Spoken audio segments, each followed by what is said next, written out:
Hello everybody, thanks for joining us this afternoon. While we wait for a few more people to sign in, I'm going to send out a quick poll for you to respond to, and that should appear on your screen now. If you can just select which option applies to you. Right, so at the minute it looks like we've got about a 60-40 split, so 60% haven't started Unit 2 yet, so this is probably a good time to be doing this. 40% have started but haven't assessed yet, so great. Very good. Right. Okay, so we've got a few more signed in now, so we'll make a start. On the screen you can see our agenda for the session today. We're going to start with an overview of Unit 2 before we'll look at the 3 learning outcomes individually. And you'll notice that there's a time close to the end of the presentation for questions, but I'd like to encourage you to ask questions throughout the session. You can do this by typing into the question bar, and that should be on the right hand side of your screen. We'll make time to, as we go along, to answer your questions. So we'll do a few introductions before we start for those of you who don't know us yet. My name is Karen Taylor. I work in the curriculum team here at NCFE, and our subject specialist who will be talking through the unit with you today is Graham Lees. Graham's the lead external quality assurer, or EQA, for music technology. Before we start, I just wanted to share a quick performance points update with you. So for those of you who don't already know, we are now able to confirm that qualifications approved in the 2020 performance tables will be rolled over and approved for inclusion into the 2021 and 2022 performance tables. So we do still have the moratorium in place, and no new qualifications can be added onto the list of approved qualifications.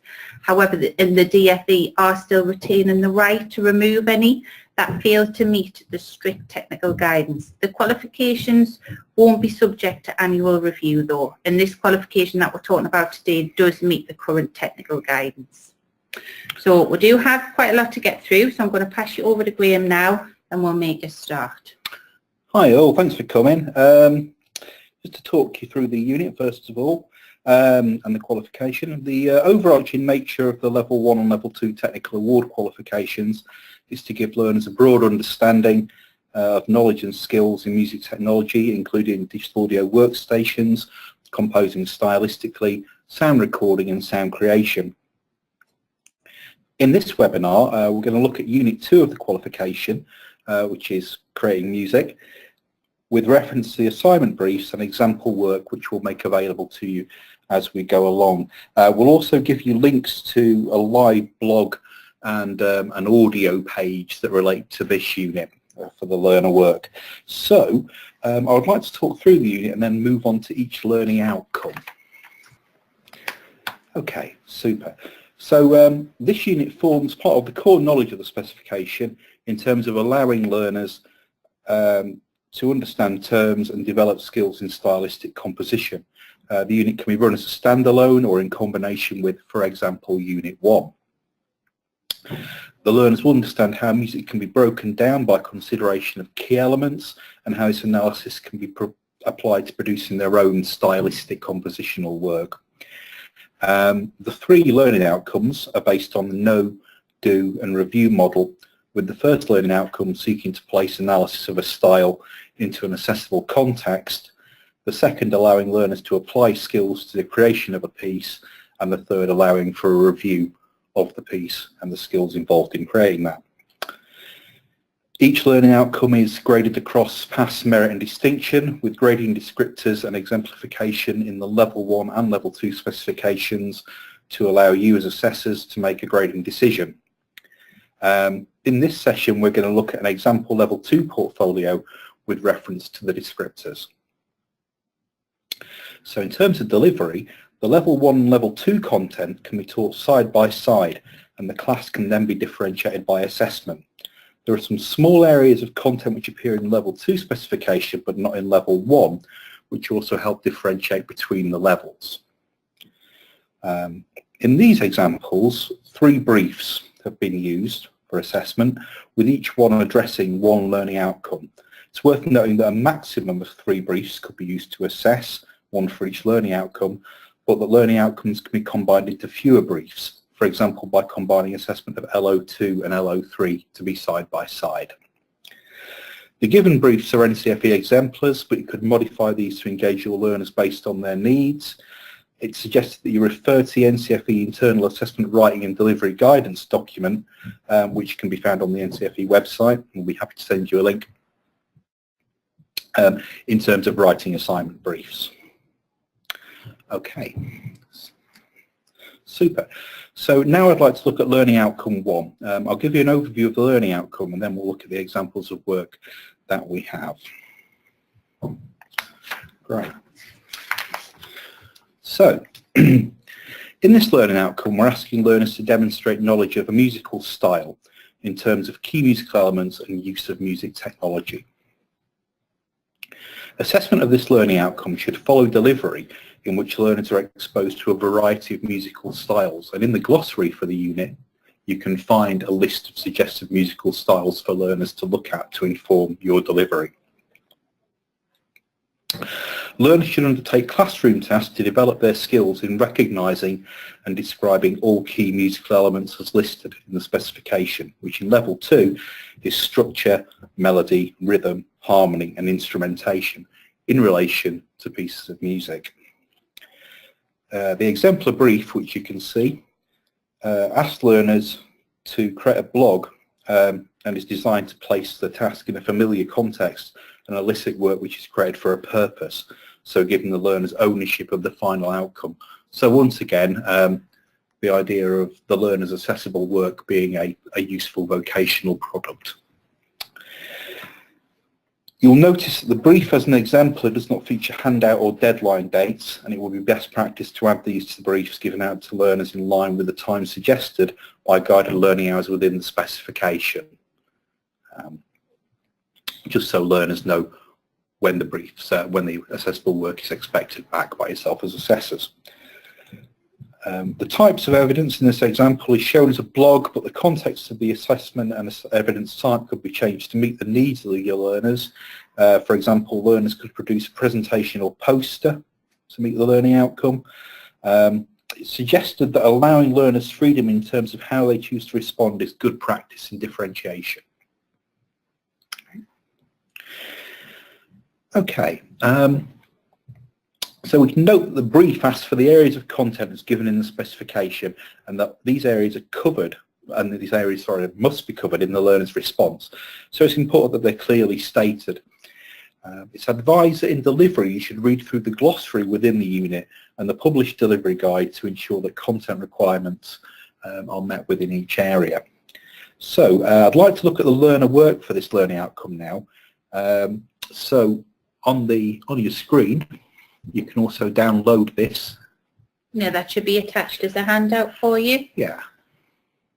So this is the learner's response. This is a print of the blog that the learners created. The blog we have as a live link as well, which we'll show you in a little while. Obviously,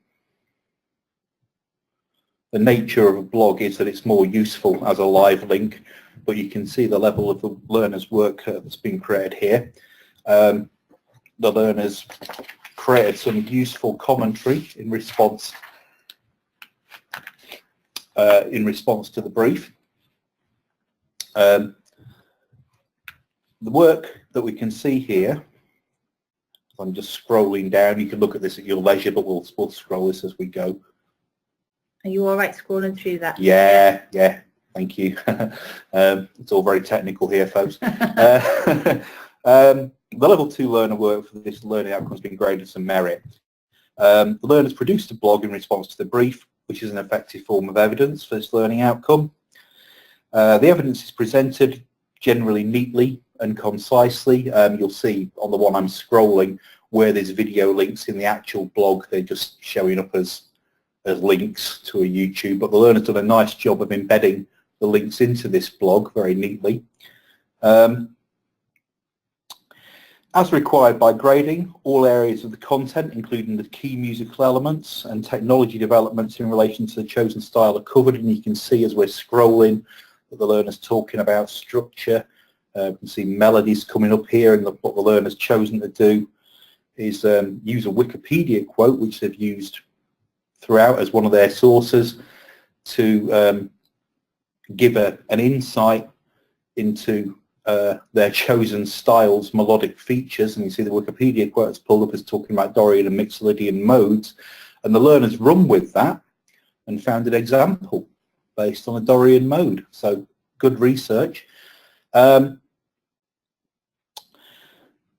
So the learners described each area and have supported them with examples drawn from written and video sources. The examples are referenced by the learner within the text. There's references at the very bottom of the blog and in this document. Learner talks about artists within the chosen style and uses examples to provide a musical analysis, which will be used to inform learning outcome 2, because the really interesting thing about this unit is it's largely sequential. Learner researches a style in learning outcome 1 and takes that knowledge and writes in the style in learning outcome 2. The learner's commentary is mostly accurate and communicated in the learner's own words, with some small areas of confusion in terms of their analysis. So to achieve a distinction, the learner would have had to have demonstrated comparison between artists from the selected style and other styles of music, and made use of different types as well as different formats of sources and communicated information accurately. So what this learner has done is done a really nice example of a merit by picking Wikipedia and then looking at YouTube videos, but to expand that we'd be expecting more sources and more comparison in this analysis. So does anyone have any questions about learning outcome 1 at this point? Nothing's come through, nothing yet. Okay, that there. That's the link there, but what we'll do, that's the link to the live version. Yes, so that's the link to the blog. So if you want to have that, you can see the how the learners embedded the videos and so on. It's a bit more of a live kind of product. It's a bit more colourful than the printed version. And you'll get a copy of this PowerPoint. Yeah, Claire's just asked, can we have handouts at the end emailed? Yes, that'll all be sent to you over the next couple of days, Claire. Super. So everyone's okay with the content of learning outcome 1? The key things here, just to reflect on with the assessment of this learning outcome. So just to reiterate, level 2 learner work that we've seen, the learners responded appropriately by use of a blog. All areas of content are covered in line with the spec, including the key musical elements, so remembering structure, melody, harmony, instrumentation, so on and so forth, and music technology development. So the learner talked about how music technology developed alongside the genre, talked a little bit about multi-track and so on and so forth, and effects. Key musical elements are described and different artists within the style are compared. The commentary is mostly accurate. Points are supported by 2 different sources in different formats, i.e. written and video, and the learners met the grading descriptor for merit in this learning outcome. Great. We've had a question in from Ross. Oh, super. He's just asked to obtain a distinction, just to be clear, that it's comparison of artists within the given style rather than comparison of other styles? No, a distinction, Ross, if you look at your spec, in the spec for distinction, describes key musical elements of the chosen style and technical developments, so very similar to the merit, comparing them with different artists and other styles. So that's the differentiator really. So for this, for example, if the learner had maybe looked at rock music but perhaps maybe looked at the blues as the kind of root of rock music, or maybe, you know, he's gone with Led Zeppelin, so he could have maybe gone, well, this is the start of heavy metal, then you know, then that would have perhaps elevated it to a distinction. So you're looking for comparisons outside of the style for that distinction, just to get a bit more of a kind of an overview. Is that okay there, Ross? Does that answer your question? We can come back if it yeah. Yeah. Yes, that's really helpful. Oh, thanks, super. Ross. Cheers, Ross. Yeah. Super.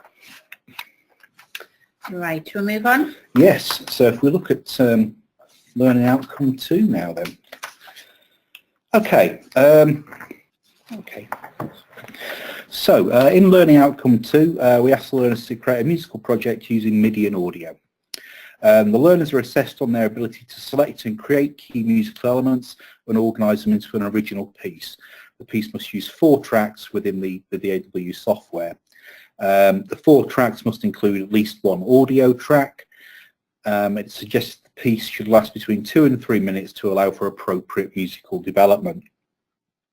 So you'll notice that some of those conditions, the number of tracks and the time, are common between this and Unit 1. So it's entirely feasible to combine LO2 of Unit 1 and LO2 of Unit 2 if you so wish, and the specs written with that in mind.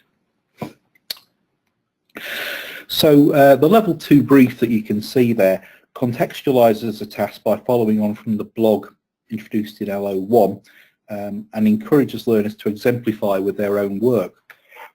The intention here is that learners could publish this as a compositional portfolio. It's important to note the learner must produce evidence of process as well as the final piece of music. So what we're looking here in this LO is not only a piece of music that fits the conditions we've talked about, but also evidence of process of the composition as well. As elsewhere, the types of evidence are very open to allow for self-determination and could include video or screencast evidence with commentary or a written report in terms of process. The learners must also present the final piece as a stereo audio file, so a mixdown rather than a DAW project file. This is to ensure that learners are able to render to stereo effectively. Okay, so that's the assignment brief. Has anyone got any questions about the brief at this point? Yeah, Claire's just asked, can you combine a blog for LO1 for Unit 1 and 2? All cross units. Yeah, I don't see why not. That's possibly a little bit complex, but doable certainly. The LO1 for Unit 1 is obviously about using a digital audio workstation, so it's a kind of nuts and bolts tools with a digital audio workstation, and obviously the blog for this sort of centres on stylistic analysis. So it's doable. I'm trying to think of a context that you might be able to put that in. Claire's just followed that up. She's put, sorry, LO2 blog. So do you mean, can you combine a blog for LO2 for Unit 1 and Unit 2, Claire? Would that make? Yeah, that's what. Oh, right, okay. So LO2. Yeah, that makes absolute sense then, Claire. Yeah, totally. So you could use this compositional project as the piece of music that's required for the outcome of LO2 in Unit 1. So it would combine both, and then of course, yeah, the blog could cover the kind of DAW usage and the compositional outcome required here. So it's certainly a good way of contextualizing the project, I would say. Great. Right, well that's it for questions for now. Super. Okay, so moving on a little bit. I'd like to take a moment and look at the level 2 learner work in response to this learning outcome, which you can download and we can bring up on the screen as well. If we can... Shall I open up the sample? Yes, please. So this is again the written learner work, which is originally written as a blog, which we'll have a look at. So the learners followed on from their LO1, and they've stuck with the same genre, which is the intention, the same style, I should say, is the intention. So what they've done with the process evidence here is followed the scenario of the assignment, and they've kind of phrased it as a tutorial. So, you know, in this post, I'm going to show you how I made my rock song using Logic. So they've put a bit of a vocational edge to it as well, which is great. So the learners produced a stereo mix, which meets the time and track requirements, including the use of audio and MIDI, and we'll play you that in a moment. The process evidence is clear and provides ongoing comments on each area of coverage of the specification, broken down into use of the key musical elements. So you can see what the learner's doing here. They've justified the number of tracks. They've talked about what tracks they're going to use. Standard rock lineup, drums, bass, electric guitar and keyboards. They've made the decision, this learner's a guitarist, I suspect. They've sequenced the drums, they've sequenced the keyboards via MIDI, but they've recorded the bass and the electric guitars live. They've come out with 6 tracks in the end, which is more than is required, which is great. Here's their tracks. You can see a bunch of audio and MIDI tracks there. Structure they've gone to talk about, and they've gone back to their LO1 analysis and referred back to it. They talked about Smoke on the Water in LO1 as an example of a rock song. So they've lifted that idea and taken the intro, verse, chorus, and then a solo, and that idea that happens in Smoke on the Water, where the riff repeats after the chorus each time as well, so a kind of hook line thing. They've shown the structure, and you can see clearly audio and MIDI happening in the track there.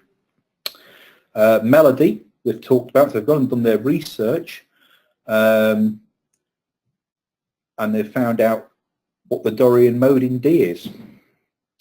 And they've correctly identified as well that the Dorian mode's very much like the natural minor scale with a raised 6, and they've written a riff around that. And there's an example of some of the keyboard stuff that's happening in there, the melody idea, sitting in the Dorian mode. Harmony, they've identified they've used power chords. They're a bit more circumspect about what's actually happened in there. But, you know, they've run with that idea that they do with their research, simple 2-note chords, perfect fourths and fifths going through it. Rhythm is the drum pattern. They've talked about how they've used some tools to program fills, use velocity, quantize, setting the tempo. You can see they've given it a bit of a pulse by making the kick louder on beat 1. It's an example of a drum fill, so some nice useful screenshots in this as well. Instrumentation, they've talked about, they're referencing tracks again, so they picked an organ sound, like a Deep Purple Hammond sound, and then they've obviously listened to some Van Halen as well, so they've used an 80s synth brass sound like the one in Jump for their keyboard riff. Talked about recording the guitar and bass, talked about adding effects to the guitars and the bass, used some distortion and some auto wah on there. They've come in well within the time, so 2.5 minutes, and then there's a link to their final mixdown on Vimeo. So that's the learner's work. Can I listen to it? Yeah, let's have a listen. See what you think, folks. Right.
Super. So I think everyone except maybe Fred.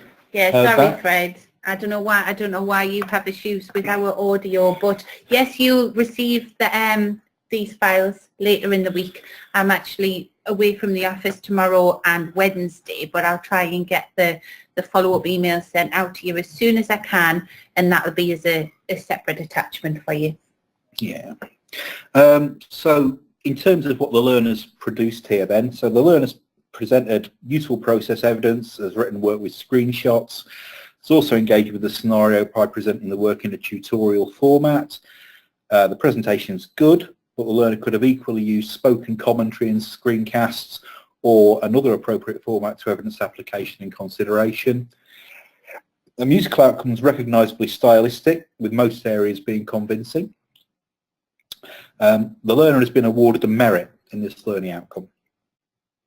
So to have achieved a distinction in the learning outcome, the process evidence should demonstrate clear planning and evaluation with reference to musical ideas and techniques, and the outcome should be stylistic and well executed throughout.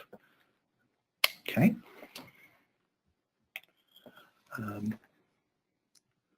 Super. So have we got any questions about learning outcome 2? Yeah, Fred's just asked, process of the composition, can this be the ideas as screenshots or even audio clips, etc.? Drum programming, audio guitar riffs, etc., then use them in the write-up? Yeah, that's a nice way of doing it. I would say that's a really good way of doing it if you've got the kind of learner who can tap into that kind of ongoing sort of weekly process evidence. It's an ideal way of doing it. So little clips as they're working and so on and so forth. Yeah, that's a superb way of doing it. Little screencasts as well are a nice way of doing it, because you can do those quite live rather than embedding little audio clips. And here's a good follow-up from that then. How much information and evidence is needed? It's a bit like how long is a piece of string, that one, isn't it? It is, unfortunately, yes. So I mean, if we look at the assessment criteria, it's not so much about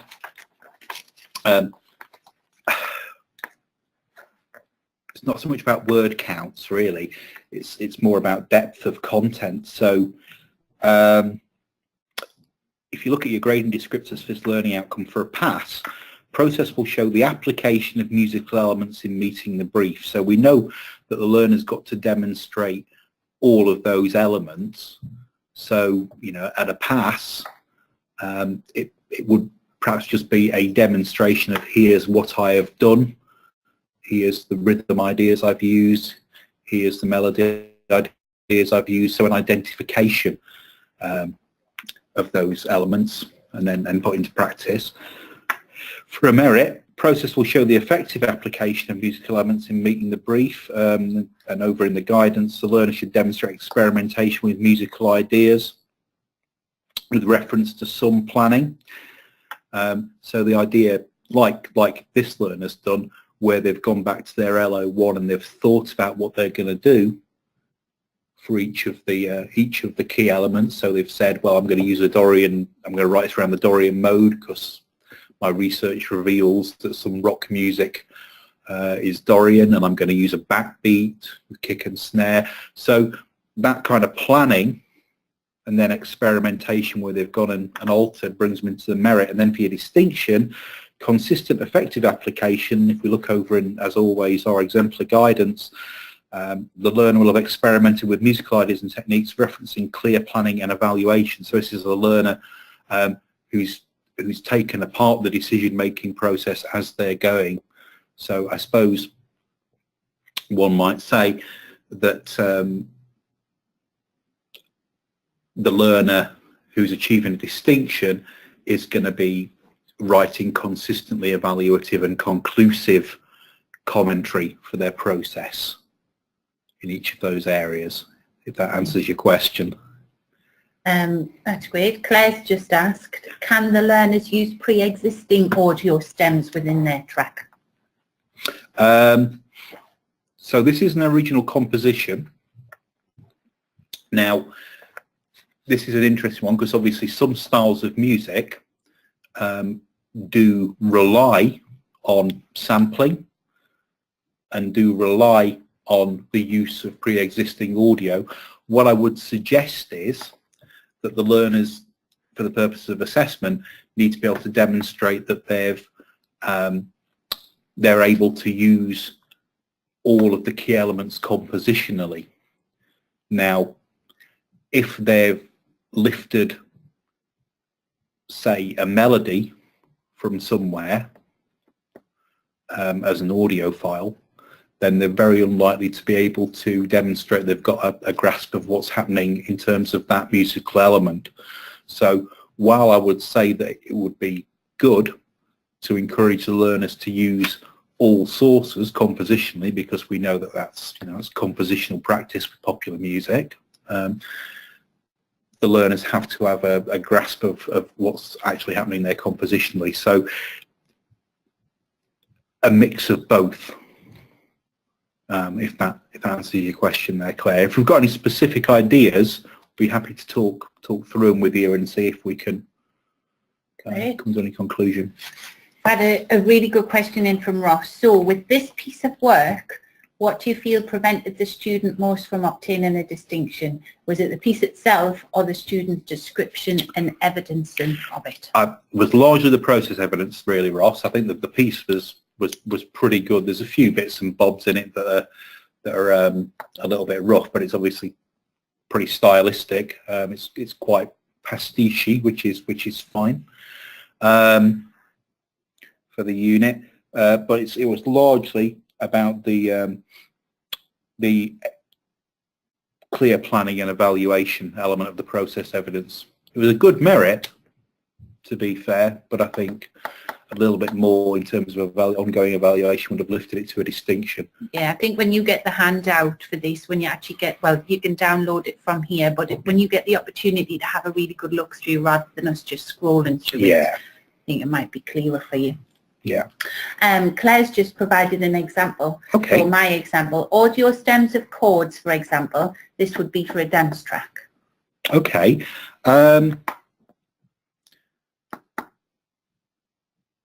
That's going to potentially limit their ability to talk about harmony, potentially. Although, of course, they could evaluate what's happening in those chord tracks against the bass line and so on and so forth. I would be... This is as a bit of a tricky one, but what I don't want to say is anything that will potentially disadvantage any learners by taking the ability off them to undertake evaluation in their own compositional work. I think you'd have to be quite careful that you'd have to be quite careful that the learners don't solely rely on other material. If they start solely relying on other material, that's going to potentially disadvantage them in terms of achieving. However, if the learners are using the material creatively and can analyse what's happening and use it as part of the planning. So if, for example, the learners have identified that in their dance track they want to use a 1-5 progression all the way through, and then they go and find a bunch of 1-5 chord progressions, sort of chord game 1 piano progressions volume 1 or whatever, then that's fine, because they've gone and lifted a relevant sample. If, however, they're just scrolling through samples, that's probably not going to evidence planning at its most insightful. So bit of a tricky one, as always with anything compositional. My advice would be, if there's anything you're unsure about in that respect, ask your EQA or drop me an email directly. Come via me and I'll forward that on. Yeah. I'm not giving your email out, you'll be inundated. All in a day's work. Does that answer your question? Sorry, Claire. Right, I've had another question in from Tony. So if the students created a house or dance track, would this limit their chances of reaching the higher criteria with regards to harmony? I think have you addressed that, or have you talked about that? Not particularly, Tony. I don't. No, it wouldn't be an issue because you'd still have to talk about harmony, and actually some of the stuff that's happening in house is particularly quite interesting. Some quite interesting extended chords in there. What we're saying is if you're just lifting chunks of audio for use in your composition, then that might potentially limit you because you've not kind of involved yourself in the musical composition. But you know, if you're writing EDM, you're writing any other genre, everything's equally valid. So no, I don't think the genre doesn't put any limits on how you can achieve. It's just the learner's understanding of the genre. Great. Right. That's it for the questions for now. We'll keep them coming. Wonderful. There's always really good questions. Yeah, from this thank you. week. Thank you, folks. Okay. Okay. Oh, why does that say graphic design? Sorry about that. That's all right. Okay, change that. Okay then, folks. So this is the final learning outcome, and in this unit we've used 3 assignment briefs. So this is the final assignment brief for the unit. This has come after the learners have handed in LO2 and it's been assessed and so on and so forth. So in this learning outcome, the learner will review the completed piece of music in terms of use of musical elements and DAW technology. The learner should consider how the piece met the brief, and in this case the brief was obviously learning outcome 2's assignment, so to produce a stylistic musical outcome as specified in the assignment brief, and ways in which the piece and process could be improved. So you can see there we've got a bullet point list of what the learner needs to consider in the review. As always, we've got a context for the assessment. So following on again sequentially through our blog, we've told them they've had lots of hits and interest in the blog, and now they're going to do a review to go and inform future practice, you know, as we would. Okay. So the use of the third brief to meet LO3 has allowed the learner to evaluate following submission of LO2. However, and we kind of mentioned this a little bit earlier on, however, LO3 could be incorporated into the process evidence for LO2 with a suitably designed brief. So you could combine LO2 and LO3 and have the review as an ongoing review. It doesn't necessarily have to be a summative review conducted after the completion of LO2. Depends really on your learner group, and that's, you know your learners, I don't. So that's a decision to think about. So it depends on your assessment schedule and your learner group how you choose to do that. Do you want me to open a piece of work? Yes, please. So again, the learner's handed it in as a blog. So similar kind of blog, and they've followed usefully another bit of the blog, reviewing my song. You can see they've made a reference back to the process commentary, reflected on the strengths and weaknesses throughout, and they've considered the musical outcome in relation to style and use of music technology. So you can see there they've talked about key musical elements, talked about structure. My structure was like many other rock songs, with a verse and a chorus and then a solo. Had an intro which brought back after every chorus like smoke in the water. So they've referred back through the learning outcomes, made some kind of explanation of what they've done. Was pleased with the riff and the melody on the synth. Thought the tempo was right, drum backbeat was okay. So they've made statements about what's going on there. The learners presented the review in a written form within the blog, but they could have equally undertaken a spoken, recorded review or presentation, or screencasts. Again, the evidence format, it can be made to suit the learner rather than vice versa. The learner states specific ways in which the process and outcome could be improved and provides a conclusion which is detailed. So you can see that we've got some specific ways to improve there. Would have liked to spend more time practicing, would have written some lyrics and find a singer. The conclusion's kind of ongoing within that. So the learner's been awarded again a merit. So overall in this unit, the learner's got merits in every learning outcome, so they've got an overall unit merit. Okay. To achieve a distinction in this learning outcome, the learner will be expected to recognise different levels of importance with relation to the brief, by considering how strengths and weaknesses affected their ability to complete specific areas of the brief. So that brings us to the end of looking through the work. I hope it's been useful for you. Are there any questions about Learning Outcome 3 or about any of the rest of the unit? Yeah, we've had a question in from Claire. Super. Can learners use peer assessment review in their review?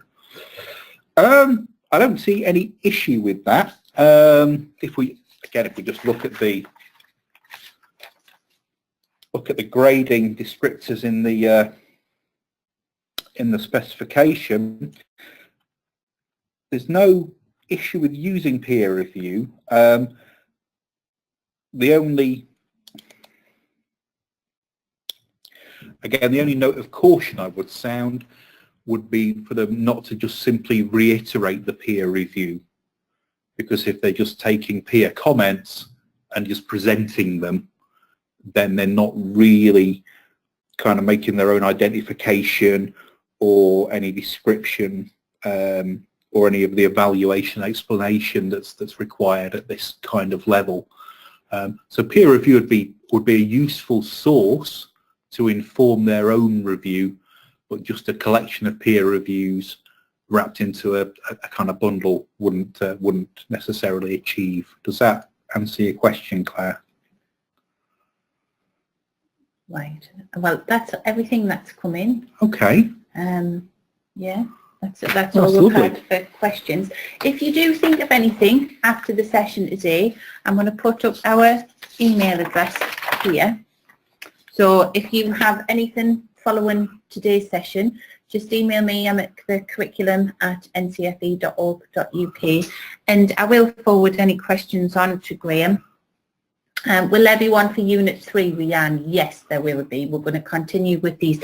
We did have some tentative dates planned in, didn't we? We did. I can tell you. Have we got one in March? I think we said March Unit 3. I'm just bringing my phone out, folks, just to... And then I think for Unit 4 we were going to do May. But what we've said moving forward, we're just having a chat earlier saying that really it would be handy to do these annually if you find them useful. So next year again we'll do Unit 1, 2, 3 and 4 and just provide different examples of work and build up a bit of a library. I've had a few questions come in. Fred's just said, I thought we weren't supposed to give feedback on the work. I think, Fred, as a teacher, you're not supposed to give feedback, but getting feedback from their peers to help them in their review would be acceptable. And Rianne's just asked, with the exam, are there revision resources available? Not at the minute. Well, interesting question. The revision resources that are available, obviously the completed exam papers and the chief examiner's reports, which are very good revision resources. In terms of revision resources as well, obviously your delivery of the unit content is a perhaps the best revision resource for the learners, because the exam content is only ever going to test the unit content, so there's nothing new there. Tony's asked, is there a plan to look at the external exams in a webinar? Now, this is something we do have to be really careful about. I'm going to be, as well, part of my planning, I'm going to be investigating how we can do that. We have started doing it with the new model research. So we're doing that for health and fitness, business and enterprise and engineering in conjunction with the chief examiner. So I'll keep you posted with that. We've had some nice feedback from Ross. Thanks for another great session. Well, thank you, because really these work well because we get your questions. Otherwise, it's just a bit dry if we were just talking to ourselves, really. But we can always rely on the music technology guys for some really good questions. Yeah. Might be that something that somebody else hasn't quite thought of. So I've got everybody's email addresses from you registering for this, so I'll get the follow-up email out to you as quickly as possible, and I'll let you know when our Unit 3 one's planned. Right, well, thank you again. I don't think we've had anything else in. So we'll just wish you good afternoon. Hope you enjoy the rest of your day, and thanks for tuning in. Yeah, thank you very much for your time, folks. And if you do think of any questions, do send them on to Karen. Yeah. Thank you very much. Okay then, bye.